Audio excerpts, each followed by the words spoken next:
ओम श्री गणेशाय नमः। जय श्रीमन नारायण, जय आदिशक्ति माता। दोस्तों, आज हमारे साथ एक ऐसी कथा का श्रवण करेंगे जिसमें किस पाप के कारण दुख देने वाली संतान प्राप्त होती है। तो आइए कथा को श्रवण करते हैं। एक समय की बात है, माता पार्वती भगवान शिव से कहते हैं, हे स्वामी, आज मैं पृथ्वी लोक पर भ्रमण कर रही थी, तब मैंने देखा कि हर मनुष्य की दूसरी संतान अपने ही माता पिता को दुख दे रही है और उनकी आज्ञा का पालन नहीं कर रही है तथा उन्हें घर से बाहर तक निकाल रही है। हे स्वामी, आखिर कलयुग में इतना पाप क्यों बढ़ रहा है? कृपा करें और मेरी जिज्ञासा को शांत करें।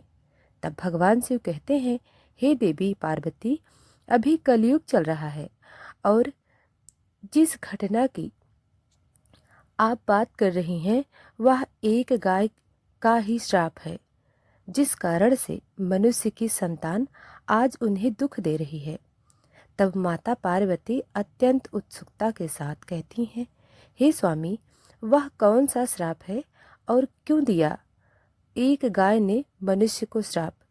तब भगवान शिव कहते हैं, हे देवी पार्वती, आज मैं आपकी सारी शंका दूर करता हूँ, किंतु आपको इस कथा को पूरा ध्यान से सुनना होगा और मानव जाति के कल्याण हेतु इसका प्रसार भी करना होगा।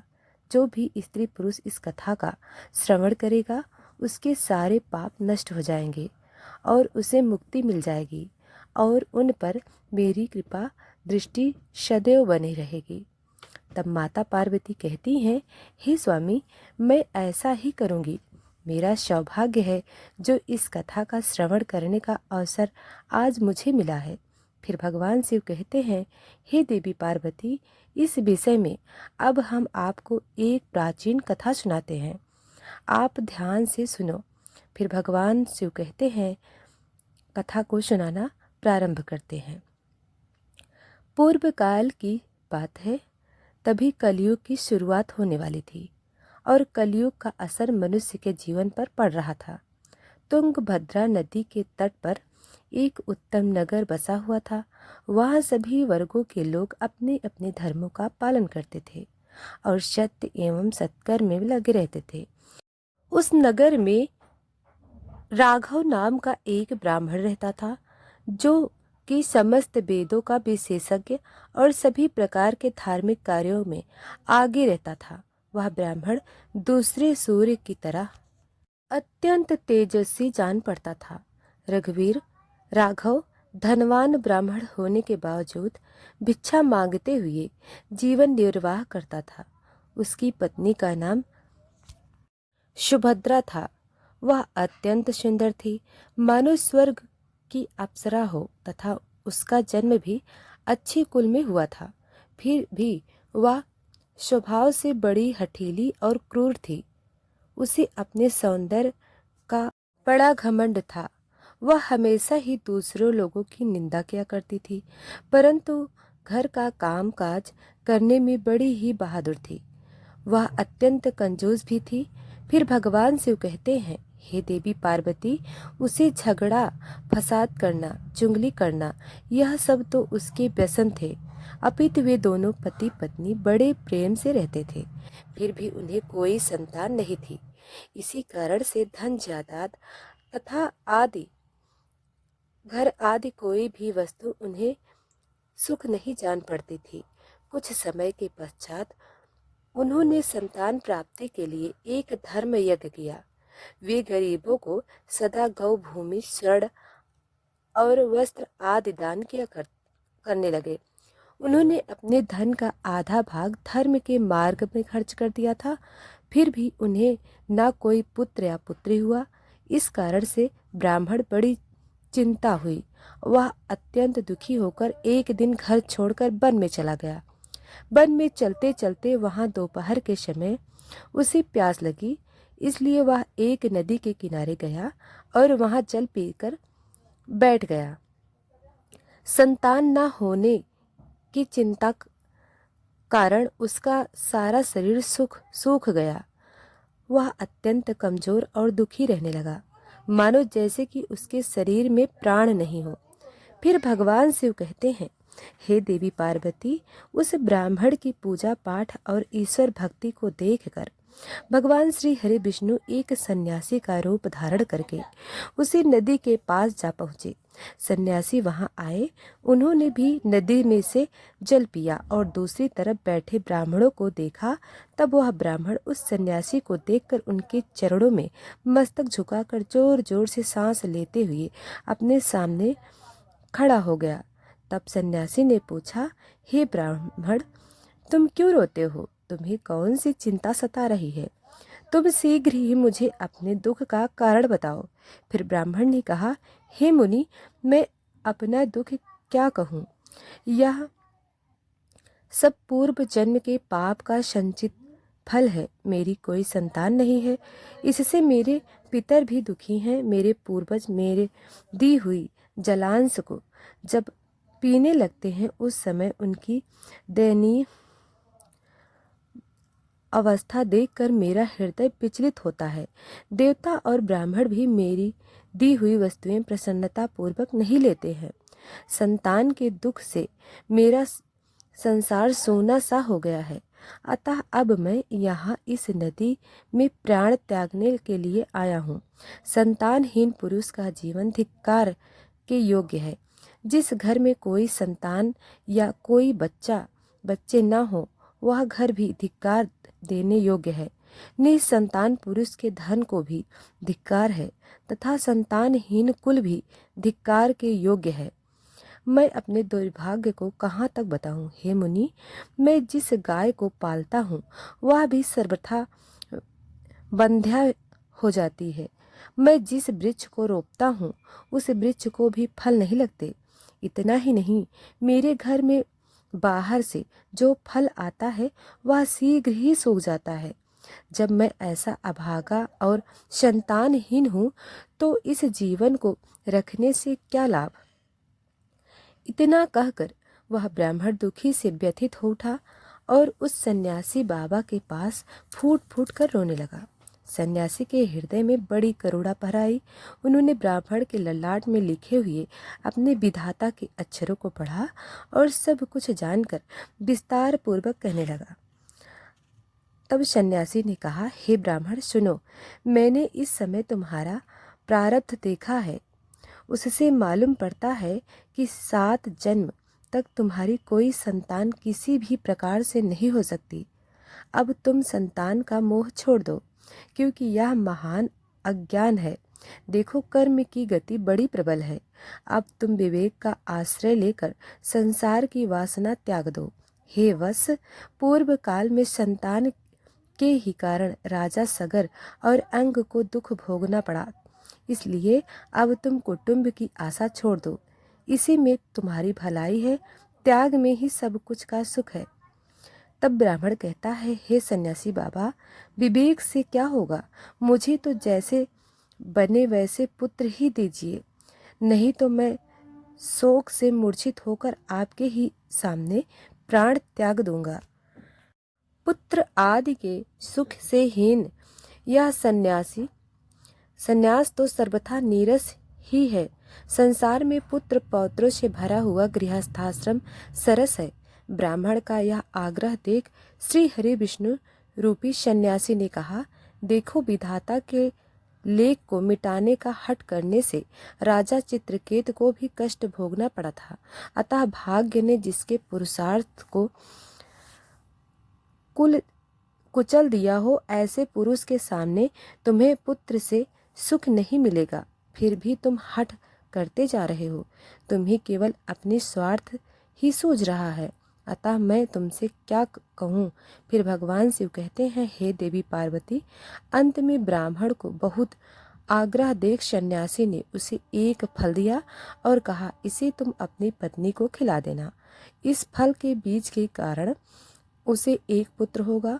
और हाँ, तुम अपनी पत्नी को बताओ कि वह 1 वर्ष तक सत्य, दया और दान के नियमों का पालन करते हुए प्रतिदिन एक ही समय भोजन करें। इससे उसका बालक अत्यंत शुद्ध स्वभाव वाला होगा। ऐसा कहकर वह सन्यासी चले गए और ब्राह्मण अपने घर लौट आया। यहाँ उसने अपनी पत्नी के हाथ में वह फल दे दिया तथा उसे फल के कठोर नियमों को समझाकर वहाँ स्वयं कहीं चला गया। उसकी पत्नी ने कुटिल स्वभाव की थी। वह अपनी सखी के आगे रो रो कर इस प्रकार कहने लगी, अरे सखी सुनो, मुझे तो भारी चिंता हो रही है। मैं तो इस फल को नहीं खाऊंगी। इस फल को खाने से मुझे गर्भ रहेगा और गर्भ में पेट बढ़ जाएगा। फिर तो मेरा खाना पीना कम होगा। इस कारण से मेरी शक्ति भी घट जाएगी। ऐसी दशा में तुम बताओ, घर का काम धंधा कैसे होगा? यदि किसी कारणवश गांव में लूट पड़ जाए तो गर्भिणी स्त्री भाग कैसे सकेगी? यदि कहीं सुखदेव जी की तरह यह गर्भ 12 वर्षों तक मेरे पेट में ही रह गया तो इसे बाहर कैसे निकाला जाएगा? यदि कहीं प्रसव काल में बच्चा टेढ़ा हो गया तो मेरी मौत हो जाएगी। बच्चा पैदा होते समय बड़ी असहाय पीड़ा होती है, ऐसा भी मैंने सुन रखा है। मैं तो सुकुमारी स्त्री हूँ, भला उसे कैसे सहूँगी? गर्भवती स्त्री अवस्था में जब मेरा शरीर भारी हो जाएगा और मैं चलने फिरने में आलस्य लगेगा, उस समय मेरी नंदन रानी आकर घर का सारा धन उड़ा ले जाएगी। और यह नियम का पालन तो मेरे लिए बहुत ही कठिन दिखाई देता है। जिस स्त्री का संतान होती है उसे बच्चा का लालन पालन करने का कष्ट भोगना पड़ता है। मैं समझती हूँ कि बांझ अथवा विधवा स्त्री ही अधिक सुखी होती है। इस प्रकार का तर्क लगाते हुए उस ब्राह्मणी फल को नहीं खाया। जब पति ने पूछा कि तुमने फल खाया तो उसने कह दिया, हाँ खा लिया। फिर एक दिन उसकी बहन कल्याणी उसके घर मिलने आई। तब सुभद्रा ने उसके आगे अपना सारा वृतांत सुनाकर कहा, बहन मुझे इस बात की बड़ी चिंता है कि संतान न होने पर मैं पति को क्या उत्तर दूंगी। इस दुख के कारण मैं दिन पर दिन कमजोर होती जा रही हूँ। बताओ मैं क्या करूँ? तब उसकी बहन ने कहा, दीदी आप चिंता मत करो, मेरे पेट में भी बच्चा है।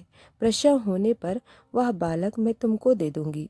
तब तक तुम गर्भवती स्त्री की भांति घर में छिपकर मौज से रहो। तुम मेरे पति को धन दे देना, इससे वह अपना बालक तुम्हें दे देंगे तथा लोगों को इस बात का प्रचार कर देंगे कि मेरा बच्चा 6 महीने का होकर गर्भपात होने से मर गया। मैं प्रतिदिन तुम्हारे घर में आकर बच्चे का लालन पोषण करती रहूंगी। तुम इस समय फल की प्रतीक्षा लेने के लिए इसे तुम्हारी नंदा गाय को खिला दो। तब उसने कुटिल स्वभाव के कारण वह सब कुछ वैसा ही किया। समय आने पर उसकी बहन का एक पुत्र हुआ। बच्चे के पिता ने बालक को लाकर एकांत में सुभद्रा को दे दिया और उसने अपने स्वामी को सूचना दे दी कि हमें पुत्र रत्न की प्राप्ति हुई है और कोई कष्ट नहीं हुआ। राघव के यहाँ पुत्र होने से नगर में बड़ी प्रसन्नता हुई।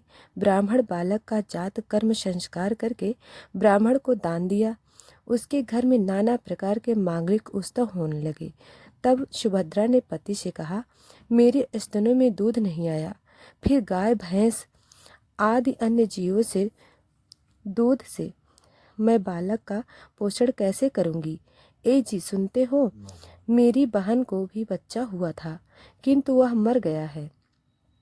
अतः अब उसी को बुलाकर घर में रखिए, वहीं आपके बालक का लालन पोषण करेगी। उसके पति ने पुत्र के जीवन की रक्षा के लिए वह सब कुछ किया। फिर उन्होंने उसका नाम देवशरण रखा।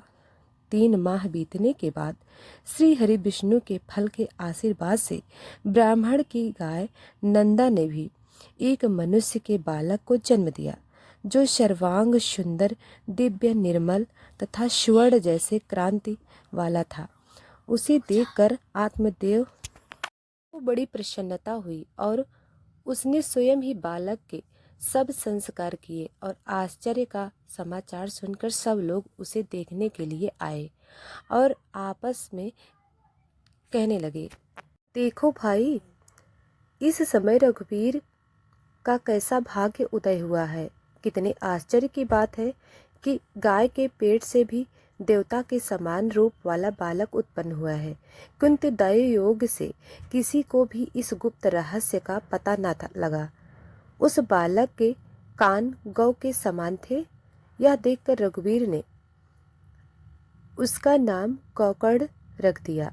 फिर भगवान शिव कहते हैं, हे देवी पार्वती, एक दिन की बात है जब राघव कहीं बाहर गया हुआ था और सुभद्रा की बहन बीमार पड़ गई, इसलिए उसे ही दोनों बालकों को संभालना पड़ रहा था।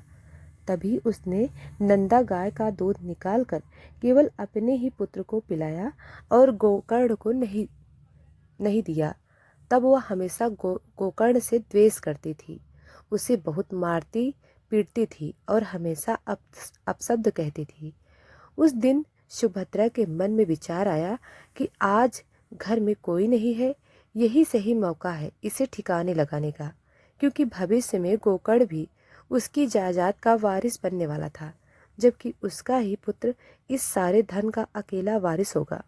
इसलिए उसके कुटिल स्वभाव में यह विचार आया कि क्यों ना मैं इसे आज जहर देकर मरवा दूं, और उसने ऐसा ही किया। तब वह दोनों बालक मात्र 1 वर्ष आयु के थे।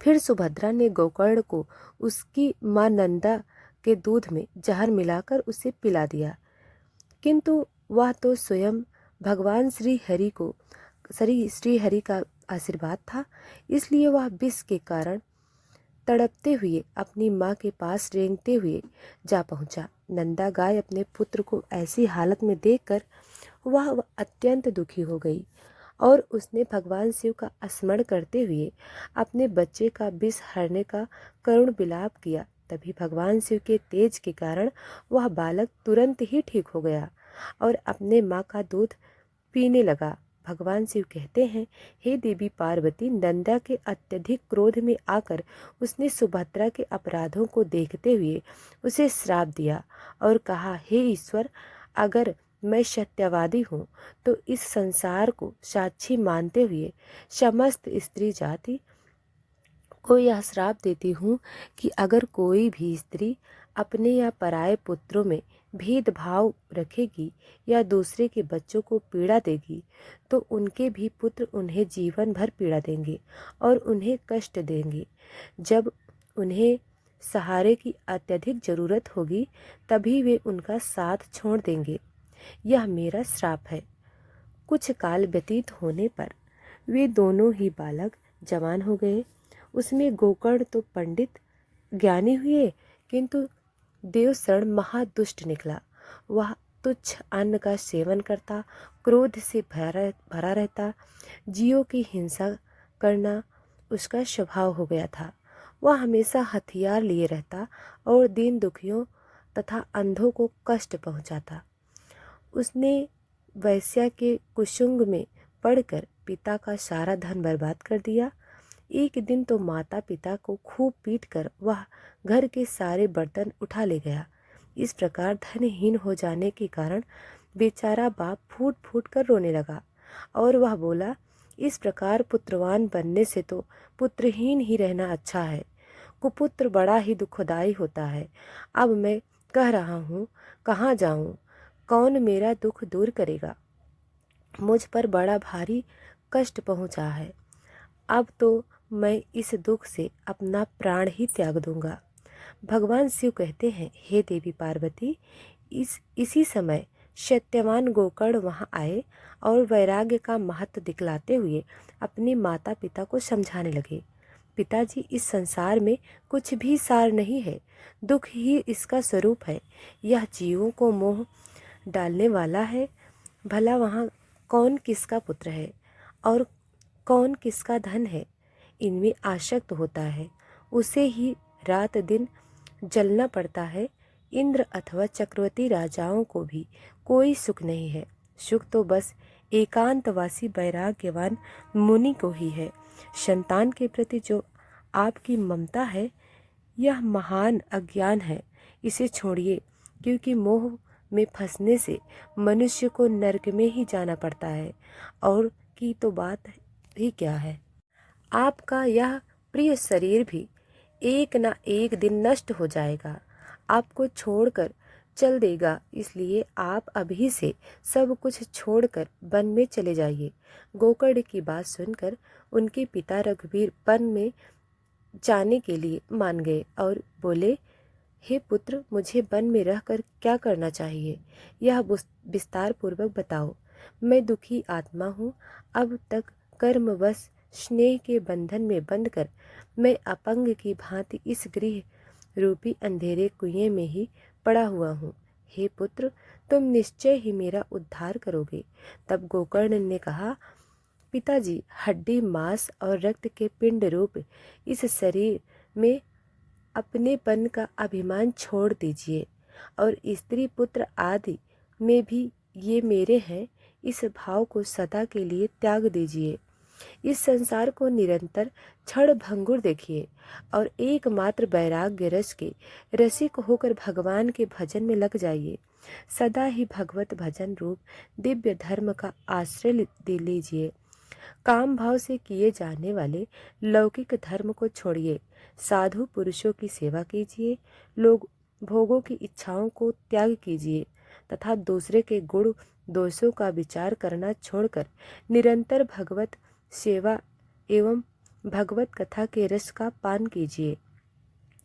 इस प्रकार पुत्र के कहने से राघव 60 वर्ष की अवस्था बीत जाने पर घर छोड़कर स्थित चित्त से वन चले गए और वहां प्रतिदिन श्री हरि विष्णु की परिचर्या करते हुए नियम पूर्वक 10 स्कंद का पाठ करने से उन्होंने भगवान श्री कृष्ण चंद्र को प्राप्त कर लिया। दोस्तों, वीडियो को अभी तक लाइक सब्सक्राइब नहीं किया है तो अभी कर लें।